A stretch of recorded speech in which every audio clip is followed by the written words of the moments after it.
Fala pessoal, estamos aqui para mais um vídeo. Meu nome é Arthur, eu sou analista de valores imobiliários.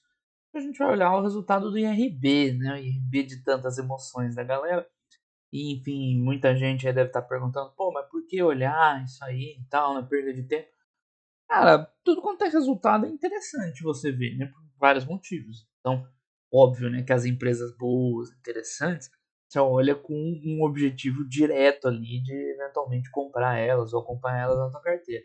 Mas empresas com problemas, ou empresas que tiveram algo grave, que é o caso de RB, empresas, né, consistentemente não geram valor, cara, às vezes é legal olhar para você ver o que está acontecendo. Você tem um exemplo do ruim também, né? Você tem um exemplo do bom, o que é uma empresa boa, como que ela entrega, como que ela cresce, como você identifica as vantagens competitivas dela. É legal olhar o outro lado também para você ver por que uma empresa não performa.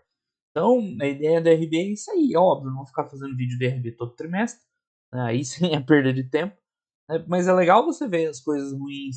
Teve uma época que a bolsa só subia, acho que ali, pandemia, não lembro se pré-pandemia ou logo depois da pandemia, só subia, só subia, só subia.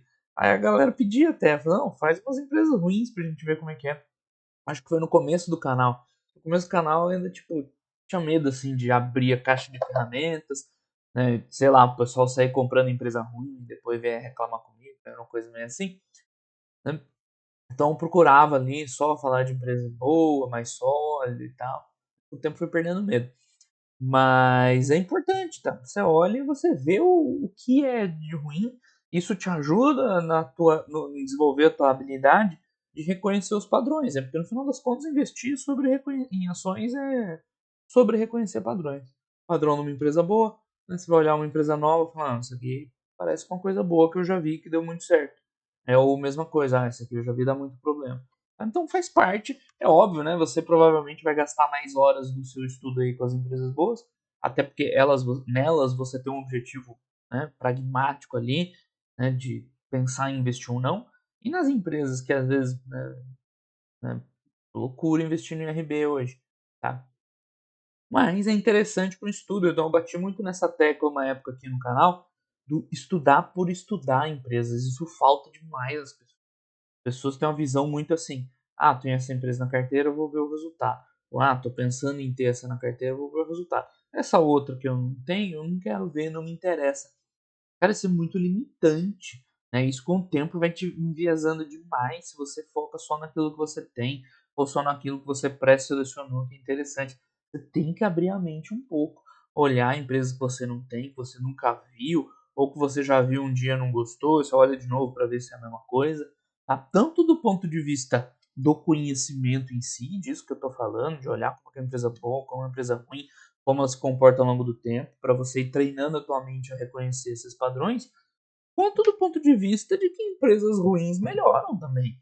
Ah, então, isso é um outro erro muito comum, né, da galera pensar que o mercado é muito estático. Se a empresa é boa, vai continuar sendo boa, não preciso nem olhar, posso olhar uma vez por ano tranquilo.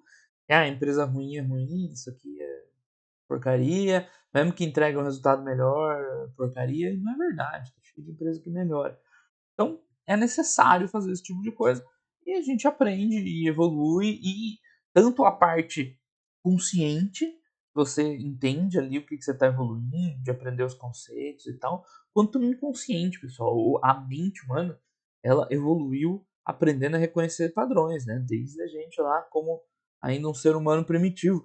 E você reconhece aí muito de uma maneira inconsciente, você vai olhando, vai vendo, aí depois lá na frente aquilo faz sentido para você. Muita gente chama de feeling, de experiência, cara, é isso aí, tua cabeça aprende a reconhecer padrões, mesmo você não estando 100% consciente disso, tá? Então é importante você treinar essa tua mente para ter esse resultado, tá? Então tem umas coisas que é difícil explicar, né? Que sempre, quando eu comecei a trabalhar, eu era muito novo e tal. E a galera fala, não, isso aí é experiência, feeling e tal. É porque é difícil definir, mas é exatamente isso. De tanto você ver aquilo, de tanto você mexer com aquilo, trabalhar, né? Raciocinar em cima daquelas situações, você inconscientemente, né, vai gerando uma habilidade ali.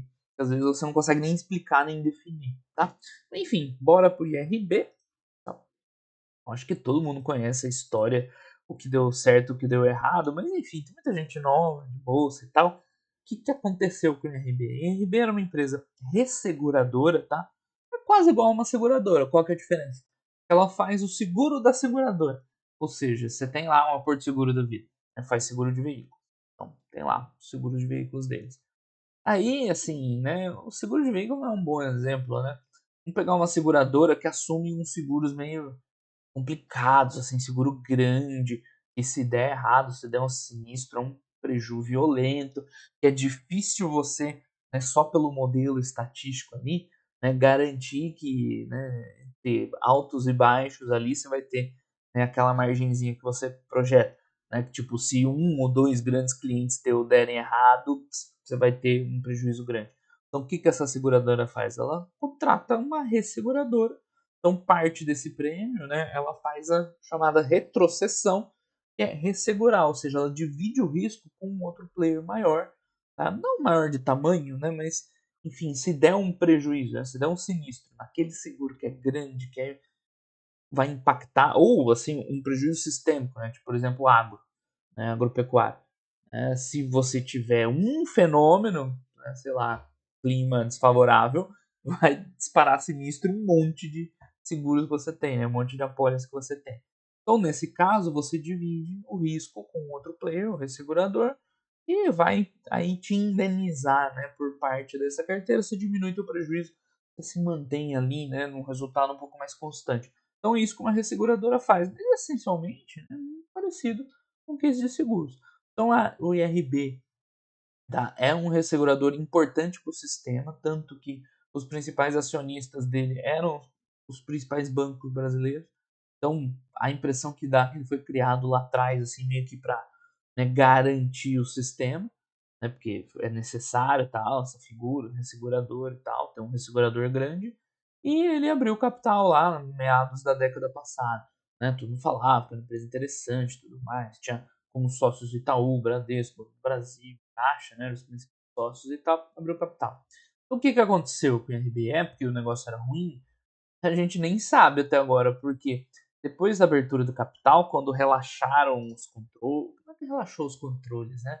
Mas enfim, ela ganhou uma independência aí, né, do IRB como empresa. O que aconteceu, né? Os caras, o IRB foi um caso que dá para falar, né, de um mau uso, né, uma fraude dos resultados, porque eles reportavam uma sinistralidade, né, muito abaixo da real. E como isso é possível? E sinistralidade de carro, igual eu fiz vídeo da Porto Seguro recentemente, é relativamente fácil, né? Você vê quanto que deu de acidente e tal, ciclo curto, resolveu. Agora, como essas carteiras de RB são de seguros longos e tal, ela lança a sinistralidade todo trimestre baseada em modelos que predizem quanto vai ser e tal, para dar uma normalizada. E aí, nesses modelos, tem espaço para a empresa fazer o que fazia, porque ela basicamente lançava sinistralidade muito abaixo da que realmente tinha, e virou uma piramidezinha, né?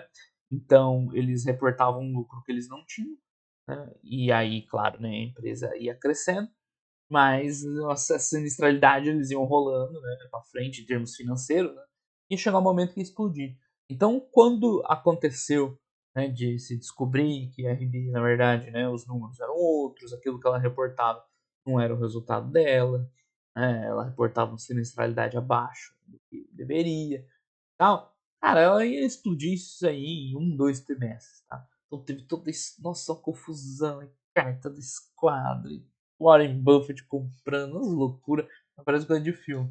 Tá, mas ela ia estourar já já, porque ela tá entrando, né, desenquadramento da SUSEP. SUSEP, que é a superintendência lá de seguros, ela fiscaliza, né, as entidades, e ela tava vendo, ó, a IRB não tem dinheiro para, né, para cobrir, né, as provisões que ele precisa ter. Então, o escândalo IRB ia estourar mais cedo ou mais tarde. Tá? E aí, o que aconteceu depois desse escândalo? A empresa expurgou esses problemas lá do balanço, ou está tentando até hoje. Né? E os números que afloraram, então, né, que a gente imagina pelo menos que sejam corretos, são totalmente diferentes do que se divulgava antes. É uma empresa com rentabilidade baixíssima quando tem, né, raramente tem.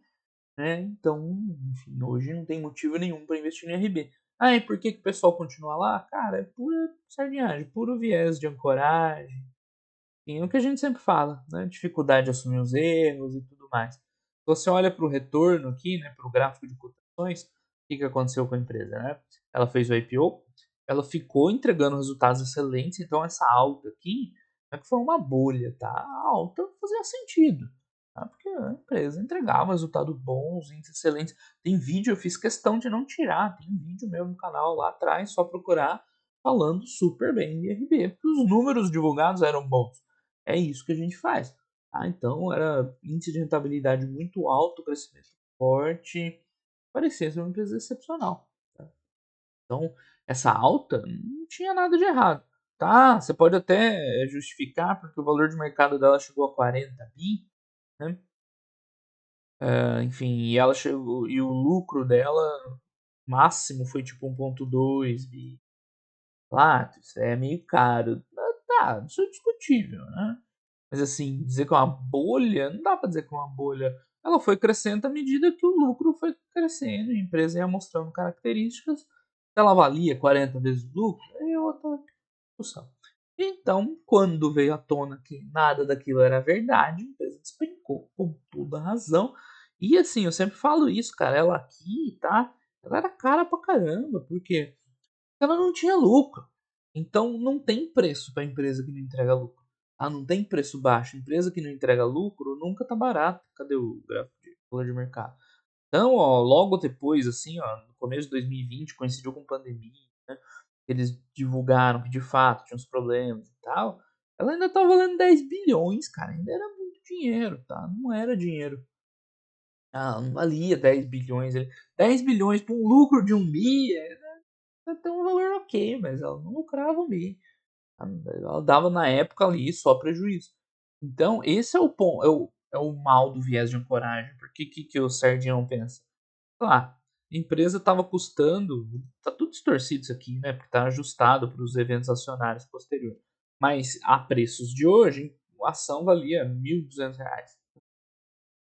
Ela caiu para 200, 200 e pouco, cento e pouco. Cara, ela despencou, né? Então, arrumando a casa, ela vai voltar lá para aqueles 1.000 e pouco. Mas esse é o erro, né, do viés de ancoragem. É de achar que uma coisa, só porque ela já valeu lá atrás, né, ela vai voltar em algum momento a valer. Então, aqui nesse ponto, ela ainda deu uma saída digna, tá? Porque, bem ou mal, só que era muito acima do que a empresa valia. Mesma coisa das americanas, quando a gente viu lá que de fato teve uma fraude e tal, não sei o quê, ainda deu uma saída digna lá, mas enfim, galera, nessa hora foi totalmente irracional. O que, que aconteceu? A cotação caiu lá daqueles 200 e poucos reais lá para 40, né? Preços de hoje. Cara, ele perdeu 80% em cima de 80% de queda, né? Porque é viés cognitivo, dificuldade de aceitar erros, é o que a gente sempre fala aqui. Então, por isso que você tem que saber o que está fazendo até na hora que dá errado. Tudo bem. Juízo assume. O IRB, na minha visão, não é um negócio que você tem que se martirizar se você tinha ele. Eu tinha ele e tal. Era uma coisa que eu não tinha como saber. Se você for suspeitar de fraude em tudo quanto é negócio, na bolsa não investe. Né? Então acontece. Entra na conta das perdas esperadas, né, do negócio. Faz parte. Investir em ações. Vem de vida que segue. O que aconteceu? A galera tá lá com o IRB ainda. Não só perdeu uns 80% do que podia recuperar ainda com dignidade, mas o pior de tudo é perder o tempo. Perdeu tempo lá, preso num troço que não tinha futuro, preso numa mentalidade ruim, perdeu tempo de aprendizado. Essa é a pior perda, não é a financeira. Né? É aqui, ó. É a mentalidade, é o aprendizado, é o tempo, isso não volta mais. Mas enfim, né? Chega de conversinha aqui, vamos dar uma olhada no resultado do IRB, tá? Apresentou um resultado positivo, mas a gente já vai ver um lucro, né? Pouquíssimo lucro, 20 milhões. Tipo, hoje já tá valendo 3 bi, né? Mais ou menos. Vou conferir aqui. Agora ficou lindo, né? O menuzinho aqui. Ficou ótimo. Tá valendo 3,2 bi. Né? Sem contar que eles têm dívida. Isso aí é meio engraçado falar que seguradora, teoricamente, não tem por que ter dívida por causa do float e tudo mais. Não faz sentido. Né? Mas esse caixa que vocês estão vendo aqui, tá? Isso aqui é recurso dos clientes, tá? RB tem dívida. Eu que não vou perder meu tempo para calcular certinho o EV dele. Mas o Enterprise IRB, você tem que calcular o Enterprise Value para fazer as contas. Não dá para usar o valor de mercado. Normalmente, seguradoras não têm dívida, porque não faz sentido. Você roda com float de clientes, para que você vai pegar capital de terceiro para se financiar? Né? Não tem porquê. Mas a IRB ficou tão ferrado que a IRB tem dívida. Tem que analisar diferente das outras seguradoras. Então, sei lá quanto que daria o EV deles. Será que daria uns 4 bi com essa dívida de um aí? Talvez. Enfim, 20 milhões, eu tô falando. Até tinha esquecido por que eu tava falando disso. 20 milhões de lucro não é nada. Não é nada. Se a gente fizer uma comparação bem grosseira, tá? Bem grosseira. E não funciona na bolsa, tá? Mas só pra, só pra mostrar pra vocês como que 20 milhões não é nada. Porto Seguro, que a gente acabou de analisar, tem vídeo recente no canal, vale uns 17 bi. Tá? E tem um lucro de uns 2, né? Uma coisa assim, sendo que isso aqui está numa tendência ascendente. Tá? Então, se a gente mantiver a mesma proporção, de novo, tá, pessoal? Não é assim que analisa a empresa, né? Só para mostrar o absurdo que é para vocês. O IRB valendo 3, 4, né? Vamos botar aí 5 vezes mais. Vocês não viram, desculpa, eu não tirei aqui. Mas o Porto Seguro vale 17 bi, tem uns 2 bi de lucro, mais ou menos. Então ele vale quantas vezes mais que o RB? Umas 4 vezes mais que o RB? 5, vai? Não sei calcular esse EV do RB, não vou perder meu tempo. Vale umas 5 vezes mais. Só que o lucro do Porto Seguro é 2 bi. Então, né, umas 5 vezes menos daria uns 400 milhões de lucro. Então, para o IRB, bem grosseiramente, né, tem um valor ali semelhante no Porto Seguro, ele tinha que estar lucrando 400 milhões. Então, a ação ainda é cara. Tá? Joe, é que é o 96% ainda cara, não tem resultado, 20 milhões não é nada. Mas deu lucro. Sim, deu 20 milhões para uma empresa de 3, 4 bi é lixo. Tá? Então, hoje, investir em RB ainda não é uma decisão ruim do ponto de vista, né, risco-retorno. Né? Porque você vai pagar caro por um troço que mal tem lucro e a gente ainda não sabe se esses 20 milhões são sustentáveis. Porque o que pega com o IRB? E desse momento de recuperação dele, tá? Ele ficou com os resultados muito irregulares, supostamente porque eles estão arrumando a casa, né? Então, ficava 3 trimestres de prejuízo violento.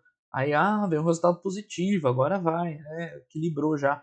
Aí vinha mais 3 trimestres de prejuízo. Não, agora positivamos o resultado, né? Agora tá interessante. É mais 3 trimestres queimando resultado.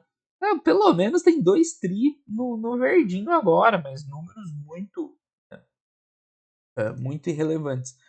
Então, o IRB, além de ser um resultado ridículo, a gente nem sabe se é sustentável, né? Porque a empresa está muito, muito atípica. Eu vou mostrar nos índices depois de rentabilidade. Então, mesmo que, não, agora para valer. Foi 3 alarmes falsos lá, essas vezes que vinha lucro positivo, agora é para valer. Ainda assim, 20 milhões não é nada. Tinha que trimestralmente quanto? 100 milhões? Assim, tá? Você botar numa mesma prateleira de uma Porto Seguro que tem histórico impecável, que tem histórico de rentabilidade excelente, de boa gestão, tudo mais, né? Só para você botar no mesmo jogo. Então, não tem nada acontecendo com o RB, tá? Não é oportunidade. Então, mas subiu não sei quanto recentemente. Cara, virou uma ação especulativa. Ação especulativa é assim mesmo, sobe, cai e tal. Um pouco do que aconteceu com a Cielo também, né? Claro, a Cielo é uma magnitude melhor. Ela ficou piorando anos e anos e anos, uma hora parou de piorar. Só que, tipo, tá num patamar muito baixo. Aí a ação deu um rebotinho. Aí a galera, não, tá vendo, tá vendo. Coitado, né? Um povo iludido. RB é a mesma coisa, tá? Estão indo resultado muito fraco. Vamos ver se pelo menos eles seguram, né? No positivo, porque o que pode acontecer? Eu vou mostrar lá no final. O IRB ainda tá meio em cima da corda bamba. Se tiver mais uns 2, 3 trimestres de prejuízo forte ali, vai precisar emitir de novo. E a emissão, ela destrói o valor da acionista assim, de um jeito absurdo. Tá? Porque você pode ter se perguntado. Eu já expliquei em alguns vídeos isso, né? Como assim, Arthur? A cotação caiu, né? A cotação, né, seria de mais de R$ 1.000 a preços de hoje, lá no topo, hoje 40, tá? Se você vê o quanto ela perdeu de valor no mercado, não foi tanto assim, só, foi só 90%, né, mais ou menos, de 40 bi para 3 bi e pouco hoje. 4 bi, 3 bi. Então dá uma diferença absurda isso aqui, né? De onde vem essa diferença? Né? Já falou sobre isso, já expliquei de onde vem. Tá? Bem, está explicado nesse gráfico aqui, que é o último, que é a diluição. Então a empresa dobrou o número de ações em circulação, né? Ela diluiu 1 para 1, basicamente. Né? Ou seja, de onde vem essa diluição? Das emissões de ações que a empresa teve que fazer para cobrir, tapar o buraco desses prejuízos todos. Então isso aqui destruiu o valor do acionista de uma maneira irremediável. Porque mesmo que a empresa volte a ter um resultado melhor, tal, aquele 1 bi que a gente viu lá de lucro, não é o suficiente para ela voltar a valer 40 bi, tá? Porque agora a base acionária dobrou. Então, isso aí já foi, filho. Já foi consolidado, não tem recuperação. Isso aí já foi perdido. Pode ser que aconteça, que ela estabilize isso aí, se torne ali minimamente rentável, aí ela vai valer o que ela tiver que valer para aquela base de resultado. É meio que está acontecendo com a Cielo agora. Vai ficar valendo ali uma coisa parecida do que está. A nova Cielo é aquilo ali. E os caras estão esperando a Cielo voltar para 40 de novo. É a mesma coisa que com o RB. Enfim, voltemos para o resultado. Lá, 20 milhões, então 35 foi o underwriting, né, que é o resultado dos seguros, eu explico lá, tem o resultado financeiro, outras despesas, mas vamos ver item por item. Mas lembra, né, da análise seguradora, um principal indicador lá, o índice combinado, que é o que a gente mede a rentabilidade das seguradoras, tá? Tem que ser abaixo de 100% ou abaixo de 1. Né? Quanto mais abaixo de 100%, maior a margem da seguradora. Aqui no caso a gente vê que ele é acima de 100%. Logo, né, o resultado é negativo.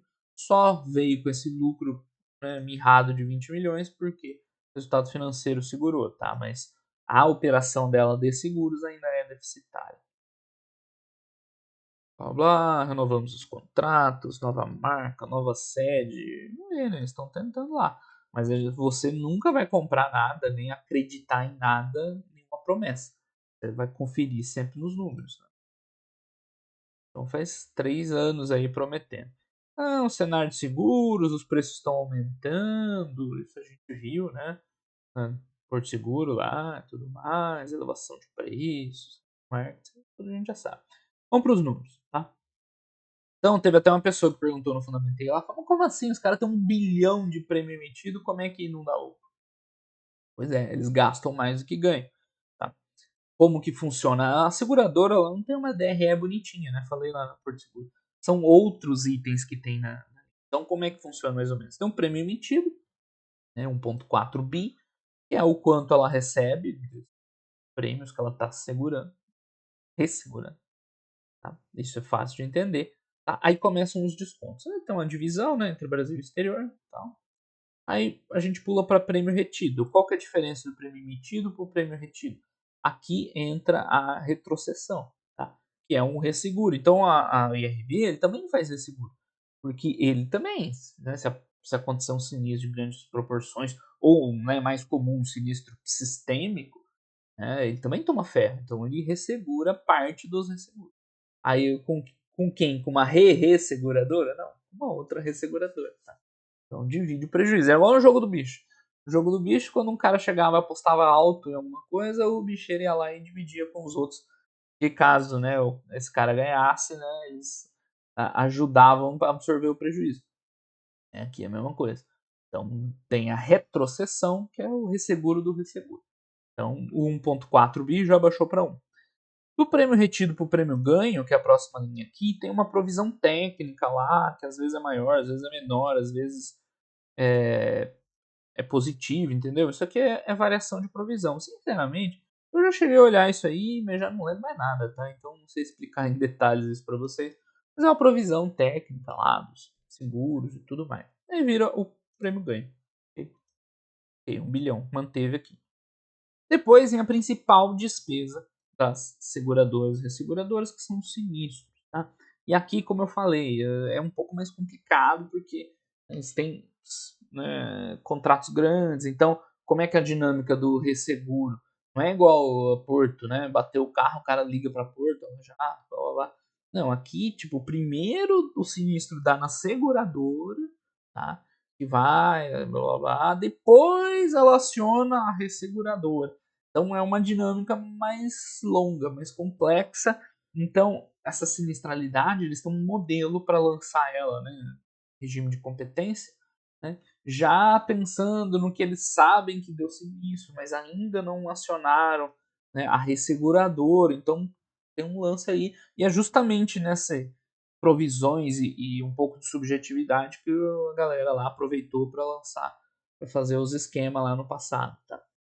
Então a sinistralidade, lembrando, isso aqui é contábil, tá? Regime de competência do período, foi ali 750 milhões, né? Então come boa parte do resultado. Então por que, que o RB hoje é uma empresa ruim?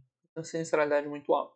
Né? Se pudesse resumir em uma frase, seria isso. Uma sinistralidade, não precisa nem fazer conta, né? Uns 75%, até eu consigo fazer essa conta, é muito alto, tá? A gente lembra da Porto Seguro? Eu falei que no mercado de automóveis tem sinistralidade alta. Quanto que era? 40, 50, né? Ficava variando ali, chegou a 60. Aqui é 75 e é um dos melhores trimestres dessa nova fase da empresa. Então a sinistralidade é muito alta do DRB. Se isso não se resolver de uma maneira consistente, o RB não vai ganhar dinheiro nunca, tá? Não tem como uma seguradora ganhar dinheiro com a sinistralidade tão grande, porque não é só isso, depois tem outras despesas. Aí tem despesa administrativa, tem despesa operacional, tem corretagem, se bem que aqui acho que já está a corretagem, né? Aqui essa DRE é simplificada. Tem uma outra melhor, não tem? Aqui tem mais detalhes. Né? Então, aqui aparece o prêmio emitido, aí tem a retrocessão, que é o resseguro do resseguro. É prêmio retido, aí variação da provisão técnica vai para o prêmio ganho. É sinistralidade. O custo de aquisição, o que é isso? É corretagem, né? Despesa de comercialização, mais, rebate, sei lá o que tem. Então fica difícil ganhar dinheiro com 75% aqui. E ainda tem outras despesas aqui, ainda tem despesa administrativa, blá blá blá. E não vai sobrar nada de dinheiro no final para você. Então, esse é o problema do IRB. Não é rentável nesse nível de sinistralidade. Melhorou um pouco. A maior parte dos outros trimestres foi pior. Mas ainda não é rentável. Tá? Depois ainda tem o que? A gente chega no resultado de underwriting. O que é isso? Seria o resultado operacional. O resultado do seguro. 35 milhões é muito pouquinho. Ela vai ter que pagar imposto em cima disso aí e tudo mais. E o que salva, o que coloca o IRB hoje no campo positivo é o resultado financeiro. Né? E, claro, faz parte. Lembra que eu falei, resultado financeiro para seguradoras, né? Ele é quase que operacional também, né? Faz parte do negócio. Um pouquinho positivo aqui ajudou a no final sobrar 20 milhões. Então, né, IRB aqui por que é positivo esse lançamento aqui? Porque eles têm no imposto de renda e tal, eles têm muito prejuízo a compensar, né, dos prejuízos passados. Então, assim, né, IRB tem rentabilidade muito baixa, principalmente por causa de uma sinistralidade grande, tá? No final, não sobra dinheiro, basicamente. Com as outras despesas e tal, o resultado financeiro alivia um pouquinho, chega a fazer tanta diferença. A gente já vai ver o resultado financeiro dela bastante atrelado ao dólar, porque ela tem uma operação internacional. Então, quando o dólar cai, igual foi o caso ali, creu, né? Vem um resultado financeiro fraco, vamos dizer assim, 90 milhões. Pois bem, então vendo os detalhes, prêmio emitido, isso aqui, ela tem uma exposição geral à economia, né? Embora não seja tão geral assim, está concentrado em alguns seguros, mas assim, né, ela depende de grandes projetos, óleo e gás e tal, onde acaba entrando para ela, rural, enfim, é meio geral aqui, né? Não tem nada muito específico igual é a Porto Seguro para veículos, né? Então, principal linha patrimonial, mas rural é grande também, né? O Vida está crescendo, esses riscos assim, né? Quando tem aí grandes, então tipo a economia aquecida, grandes investimentos, né? Ajuda, aviação também, grandes coisas. É difícil dizer assim como um cenário econômico, né, interfere diretamente aqui na emissão de prêmios, mas o que, que a gente consegue ver? Né? No geral, esses prêmios emitidos estão reduzindo trimestre após trimestre. E parece uma notícia ruim, né? Porque, pô, como é que você quer voltar a ter resultados bons se lá no teu top line está caindo? Seria o equivalente a receita. Mas é que aparentemente a empresa está limpando os seguros ruins do balanço. Então ela não está renovando aqueles que tinham sinistralidade alta e tal, atrás de uma rentabilidade melhor. É o que eu tenho que fazer mesmo. Tá? Mas o problema é até onde vai reduzir isso aí. Porque se chegar lá a 500 milhões de prêmio emitido, como é que a gente quer 400 milhões de lucro, né? Então, cada vez que diminui o volume de prêmio emitido, fica mais difícil ela voltar a ter lucro, né, um lucro bom, porque por mais que ela está trabalhando para melhorar a rentabilidade, ela precisa, né, que eu acabei de falar, você diminui o tamanho total do bolo, mesmo que você tenha rentabilidade, o que sobra fica pouco também, né? Então, é bom e não é bom, né? É bom porque ela está limpando as coisas deficitárias, está melhorando a sinistralidade, sem combinado. Mas o ruim é porque ela está murchando, né? Definhando o total. E aí mesmo que ela seja rentável, ela consiga chegar a um índice combinado ali ampliado, nos 10%, assim, talvez seja sustentável. Mas se tiver 1.000 de prêmio, né? 1 bi de prêmio, vai ser 100 milhões de lucro. Né? Para valer 3, 4 bi, é fraco. Enfim, tá aqui. Uma informação importante, tá? Que na época das confusões era meio a meio entre Brasil e exterior. Então eles lançavam essa sinistralidade alta lá, meio que nos seguros do exterior e tal, e agora isso vem reduzindo paulatinamente. Né? Enfim, isso parece ser uma tendência, né? Os caras focarem mais no Brasil. Tem algum lugar lá dizendo que eles. O foco é ter não sei quanto no Brasil, tipo 80, 90%. O lugar tá escrito isso aqui. Passei meio rápido. Enfim, depois vocês olham lá, quem quiser. Né? Então isso parece ser um sintoma dessa confusão toda do exterior, cara. Curti muito. Tá aqui, né? Onde a gente parou. Esse mix, né, tende a reduzir cada vez mais entre Brasil e exterior. Né, se o problema de fato estava no exterior, e parece que estava, né? Bom, aqui a gente vê a abertura no gráfico por linha, né? Que a gente já viu e tal. Comparação trimestral também tem muito o que dizer. O prêmio emitido no exterior, né? Não tem um perfil tão diferente assim. A né, rural vai ser mais forte no Brasil, com certeza. Mas não é pouco, né? Aqui no Brasil é mais forte, né? Não dá muita diferença. Comparação semestral. Próximo item, retrocessão, né? Que é o resseguro. Aqui a gente começa a ver muita variação, tá? Então isso já começa aqui. Essa volatilidade dos resultados do DRB. Né? Na retrocessão, você vê que varia muito. 30, 24, 48. Né? Fica difícil você chegar e falar assim, qual é uma retrocessão assim, né? Sólida do IRB, né? Quanto que seria um índice, né, normal? Difícil dizer, tá variando entre 20 e 50. Né? Isso aqui determina, tem muita influência lá embaixo, né? Porque essa despesa de retrocessão está reduzindo diretamente nos prêmios emitidos. Né? Tudo bem, ela eventualmente se reflete numa menor sinistralidade, porque quando dá sinistralidade, ela está segurando, ela está dividindo despesas, mas isso aqui seria importante ter noção. Né? Enfim, quanto seria um índice normalizado para a gente analisar a empresa. Quanto é? Não faço a menor ideia. Tá? Então, isso aqui é uma tendência. Tá? Nos trimestres que tem uma retrocessão menor, o resultado tende a ser melhor. Só que aí, né, ela está retrocedendo menos do que deveria só para entregar lucro naquele trimestre e abrindo mão de sinistralidade no futuro. É difícil a gente saber. Né? Então, começa aqui a irregularidade dos resultados da DRB, né, que a gente tem visto, que eu mostrei lá na tabela do Fundamental. Então aqui tá a abertura, e babá, e vai pra lá, e vai pra cá, explica. E consequentemente o prêmio retido também fica meio bagunçado, né? Tudo bem, até tem uma tendência de cair, como a gente comentou, mas né, você vê, esse primeiro trimestre foi melhor, depois volta para baixo. E tem uma tendência de cair que vem lá do prêmio emitido lá em cima, né? O prêmio retido.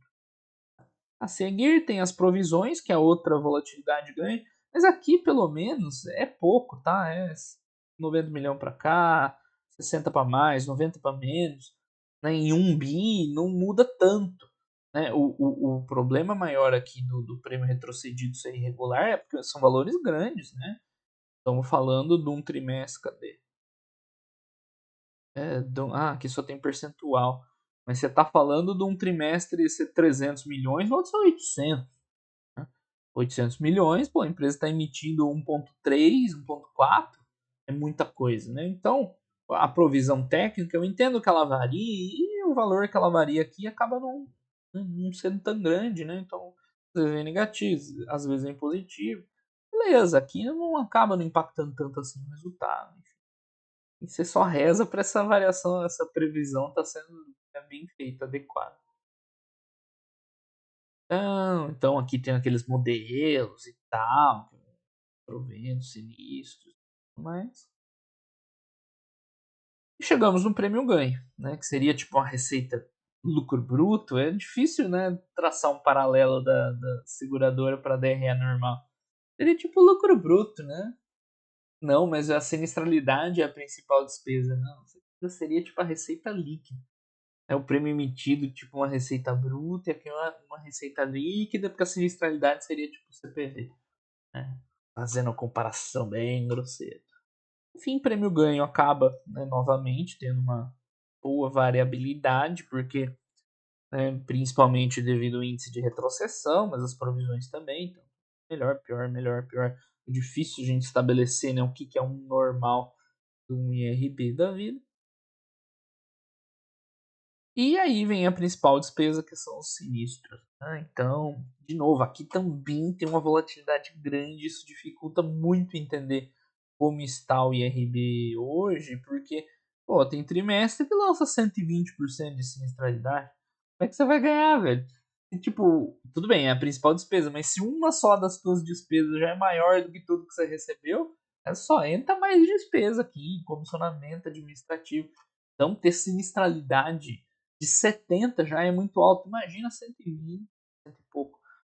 Né? Ah, isso aqui é extraordinário, porque a empresa está limpando da base dela os seguros ruins. Pois é, né? Mas pô, já passou 3 anos já da confusão lá e continua aparecendo coisa esquisita. Isso aqui é inadmissível, né? 80% é muito alto, 74% foi o melhor dessa série histórica, ainda é muito alto. Então, assim, o que dá para a gente concluir aqui, continua muito volátil, então é difícil dizer qual que é a sinistralidade normalizada do IRB, e mesmo que seja 74, cara, é muito alto ainda, é difícil ganhar dinheiro, muito difícil. Então, assim, uns 50% para ela minimamente ser uma empresa rentável, tá longe, bem longe.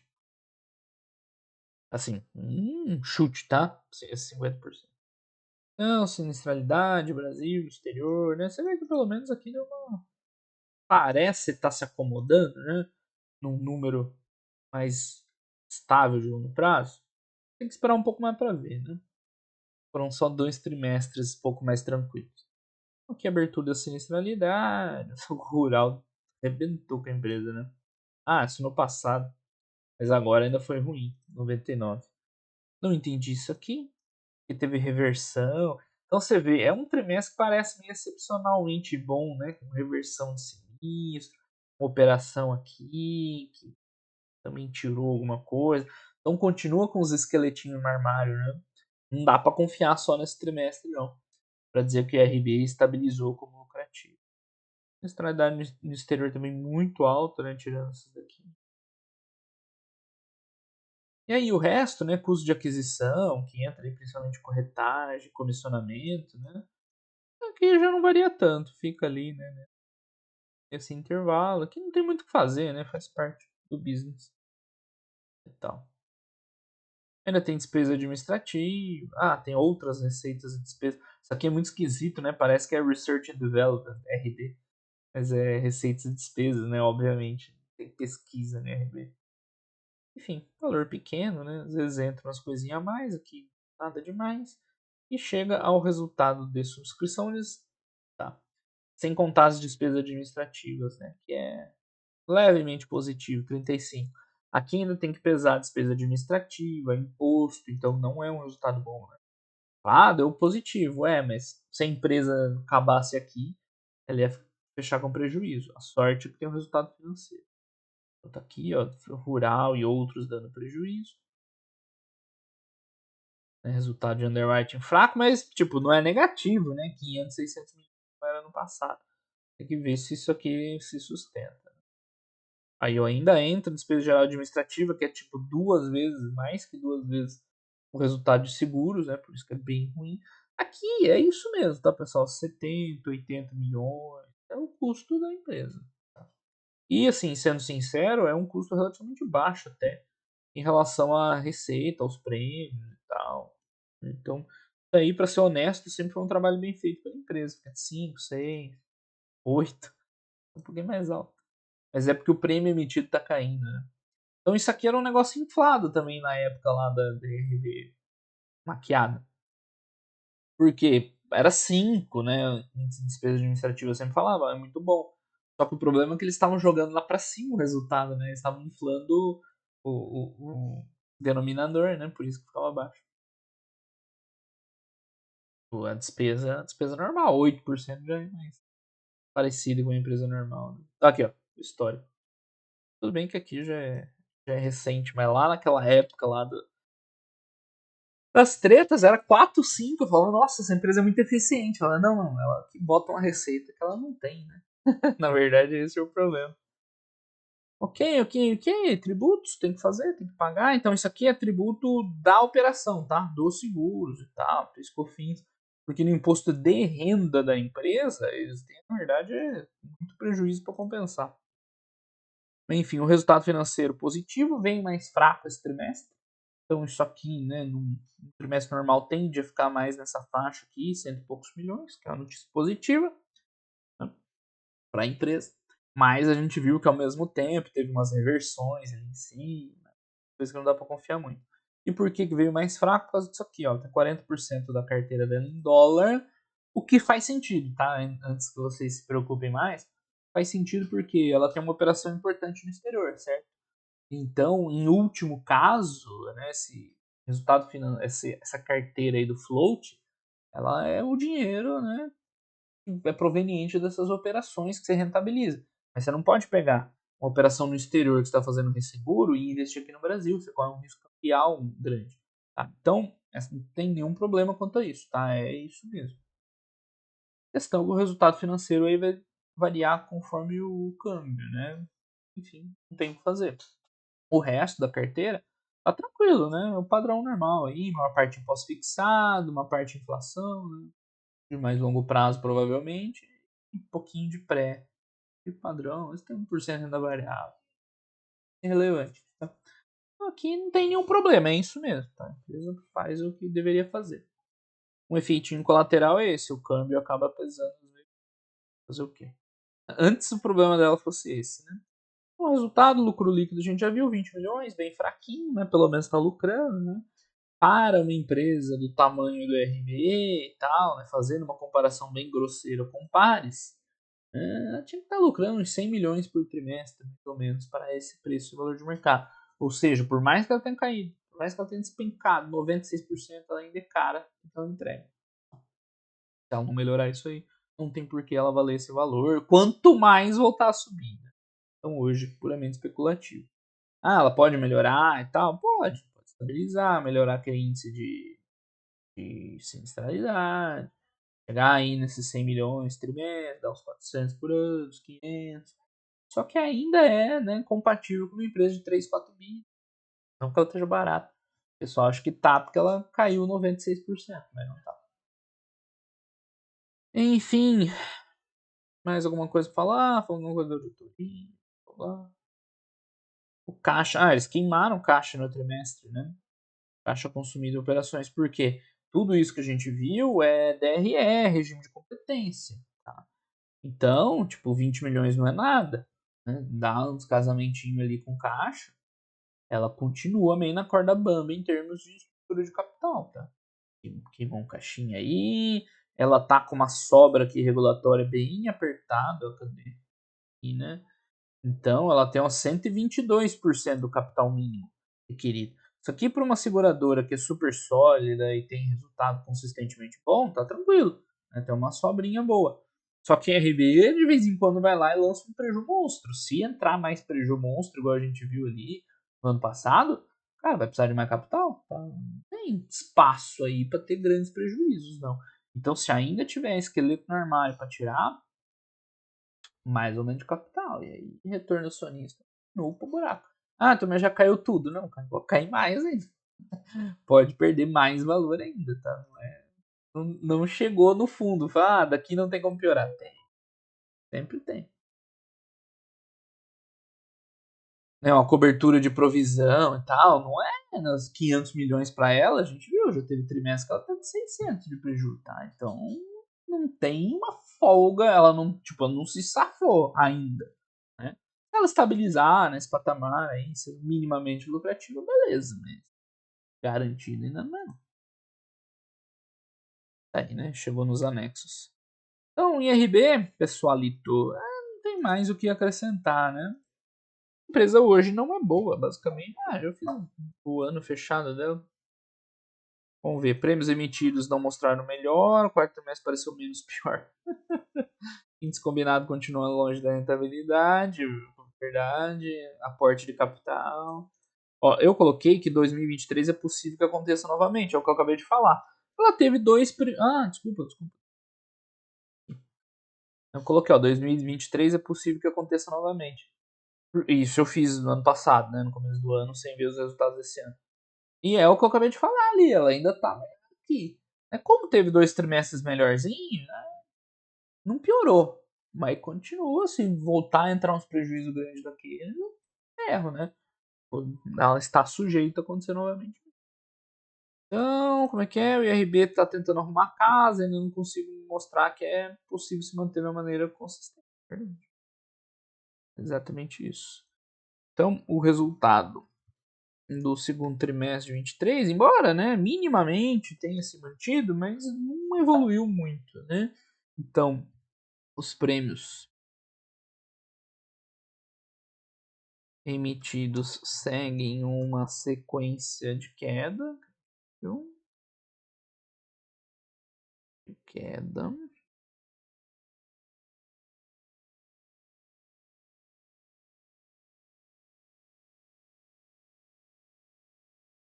O resultado, vou botar só o principal aqui, tá? Parece ter se estabilizado um pouco, né? Mas o índice de sinistralidade ainda é muito alto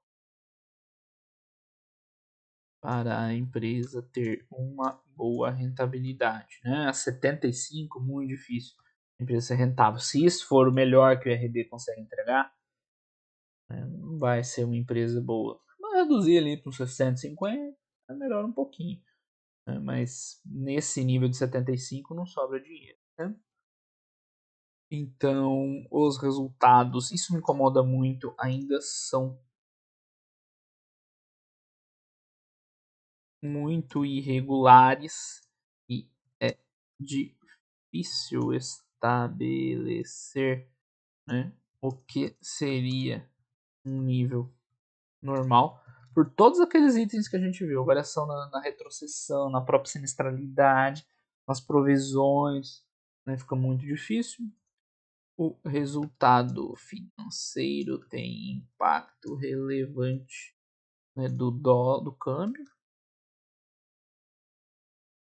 E, enfim, né, só para concluir aqui, índice combinado segue acima de 1%, com combinado ampliado, né, praticamente foi 99, né, no 100%. Por isso que o lucro dela é uma fração, né, de um lucro decente, só esses 20 milhões.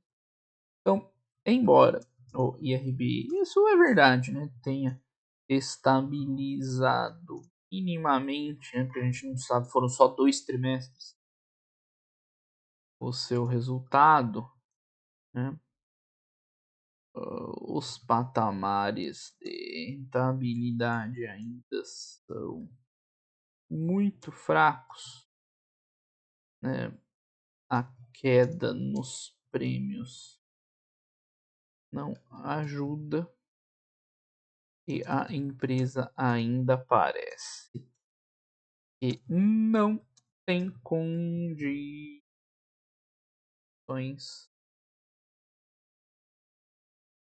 para ser rentável no longo prazo, né? Acho que ficou bem claro por tudo que a gente falou. Como seriam essas condições? Né, primeiro, melhorar aquela rentabilidade. Tem que melhorar. Muito, muito baixo. Tá? Rentabilidade. A sinistralidade, né? Tem que melhorar. Tá muito alto, 75. cair 60, 50. Prêmios emitidos pararem de cair, né? Chegar num ponto que ela depois consiga sustentar um crescimento razoável, né? Arrumar a casa ali naquele resultado financeiro. Aí ela pode voltar a ser uma empresa analisável, né? Investível, né? Analisado para investir.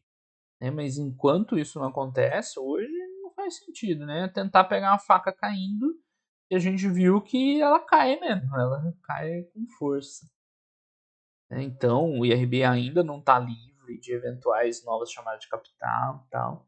Os resultados ainda são muito irregulares para você, né, estabelecer uma confiança que esse é o normal da empresa, veio só 2 trimestres positivos no meio de um monte de trimestre muito negativo.